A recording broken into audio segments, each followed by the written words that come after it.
Rasul Paulus dalam Filipi pasal 4 ayat 6 memberitahukan kita cara untuk menaklukkan kekhawatiran. Paulus menulis bahwa kita harus menyatakan kepada Allah segala kebutuhan kita dan menaikkan ucapan syukur kepadanya. Kita sering merasa khawatir. Kekhawatiran sering muncul dalam hati kita.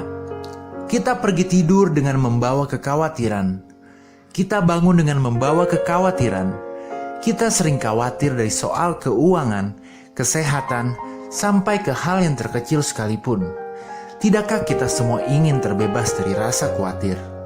Tahukah kalian bahwa Allah sudah berjanji kepada kita bahwa kita bisa memiliki kehidupan yang bebas dari rasa kekhawatiran? Alkitab memberitahukan bahwa ada bagian yang Allah akan kerjakan buat kita, dan ada pula bagian yang harus kita kerjakan. Filipi pasal 4 ayat 6-7 berbunyi, "Janganlah hendaknya kamu khawatir tentang apapun juga, tetapi nyatakanlah dalam segala hal keinginanmu kepada Allah, dalam doa dan permohonan dengan ucapan syukur. Damai sejahtera Allah yang melampaui segala akal akan memelihara hati dan pikiranmu dalam Kristus Yesus." Kalau kita membaca kitab Filipi dari pasal pertama, kita akan tahu bahwa keadaan jemaat Filipi pada waktu kitab itu ditulis sedang dilanda banyak masalah yang menyebabkan para jemaatnya mengalami kekhawatiran. Itu sama seperti kita yang mempunyai begitu banyak sumber masalah atau keributan dalam kehidupan sehari-hari yang bisa menyebabkan kita khawatir. Tetapi janji Allah pada ayat tersebut begitu luar biasa untuk kita semua, yaitu jangan khawatir akan apapun juga.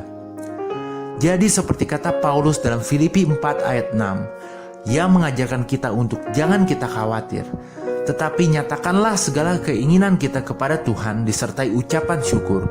Kita harus sering-sering berdoa untuk mengatasi rasa khawatir kita. Daripada menatap masa depan dengan khawatir, lebih baik kita menatap langit untuk berdoa dengan iman. Berdoalah untuk segala sesuatu. Artinya dalam segala kegiatan kita harus berdoa. Mulai dari bangun pagi, pergi makan, belajar, bekerja, sampai kembali untuk tidur di malam hari. Ingatlah selalu inti ringkasan perkataan Tuhan Yesus tentang kekhawatiran, yaitu kekhawatiran tidak akan mengubah apapun. Dalam Matius 6 ayat 27, Tuhan Yesus berkata, "Siapakah di antara kamu yang karena kekhawatirannya dapat menambahkan sehasta saja pada jalan hidupnya?" Kalau kita mengingat-ingat, pasti kita menemukan bahwa kita tidak pernah memecahkan masalah hanya dengan mengkhawatirkannya. Kekhawatiran tidak akan mampu mengubah apapun, tidak akan mampu memperpanjang sehari atau sejenak dari jalan hidup kita dengan merasa khawatir. Khawatir hanya akan membuat kita putus asa, membuat jiwa kita stres. Dan juga kekhawatiran berarti petanda kita tidak mempercayai Allah. Kekhawatiran membahayakan iman yang rapuh. Kita harus mengelola masalah-masalah kita, bukan sebaliknya kita seringkali membiarkan masalah-masalah yang mengatur kita. Ini biasa yang terjadi pada orang yang sering khawatir. Bahasa Inggris untuk khawatir adalah worry, sedangkan worry diambil dari bahasa Yunani yang artinya memecah belah pikiran. Bisa dibayangkan kekhawatiran membuat pikiran kita terpecah menjadi dua, sehingga semakin membuat kita tidak mampu melihat jernih persoalan dan menemukan solusinya. Kekhawatiran itu memboroskan tenaga kita. Kekhawatiran akan hilang ketika kita memusatkan perhatian kita kepada Tuhan. Karena Tuhan itu Maha Tahu serta Maha Kuasa. Dia tahu apa yang akan terjadi di masa depan.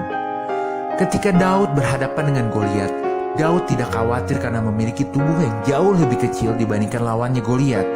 Tetapi Daud memusatkan pikiran kepada Tuhan, kepada sukses yang dijanjikan oleh Tuhan. Janganlah memandang masa depan dengan penuh ketakutan, tetapi tengoklah ke belakang dengan penuh ucapan syukur. Allah telah membuktikan apa yang telah dilakukannya di masa lalu. Begitu baik Dia dalam hidup kita. Ingatan yang baik akan membentuk hati yang baik. Inilah yang dinamakan mengucap syukur. Bagian yang harus kita lakukan adalah berdoa dan mengucap syukur. Bagian yang Allah lakukan adalah dengan memberikan perlindungan dan kedamaian. Yakinlah bahwa doa yang kita panjatkan akan mengantarkan kita kepada kedamaian yang berasal dari Allah. Damainya yang melampaui segala akal akan menaungi hati kita. Untuk itu mulai sekarang segeralah berdoa. Janganlah terlalu berfokus pada masalah-masalah yang belum terjadi. Ingatlah kemenangan-kemenangan yang pernah kita raih di masa lalu. Mari kita lakukan bagian kita, dan biarlah Tuhan melakukan bagiannya, dan Tuhan akan menjaga hati kita dengan damai yang melampaui segala akal. Sebagai penutup, marilah kita berdoa bersama-sama. Ya Bapa, karena sekarang kita tidak lagi menerima roh perbudakan yang membuat kita takut, melainkan roh Allah yang menjadikan kita anak Allah. Oleh roh itu kita akan berseru, Ya Aba, Ya Bapa. Allah yang kita sembah, kita kenal, dan kita panggil dengan nama Yesus Kristus. Dalam namanya kita berdoa. Ya Tuhan Yesus, saat ini kami serahkan segala kekhawatiran kami yang kami rasakan, yang walau kami belum menyatakan, Engkau sudah mengetahuinya. Jujur kami tidak tahu bagaimana menghadapinya, tapi yang kami tahu pasti Engkau akan menyertai kami, sekalipun kami berada di dalam lembah kekelaman. Dan Engkau lebih besar dari masalah kami. Biar Tuhan Engkau memberikan kami hikmat dan solusi, serta jawaban atas masalah kami. Dalam nama Yesus kami berdoa. Dan bagi Engkau yang dapat menjawab doa kami lebih dari yang kami pikirkan dan doakan. Amin.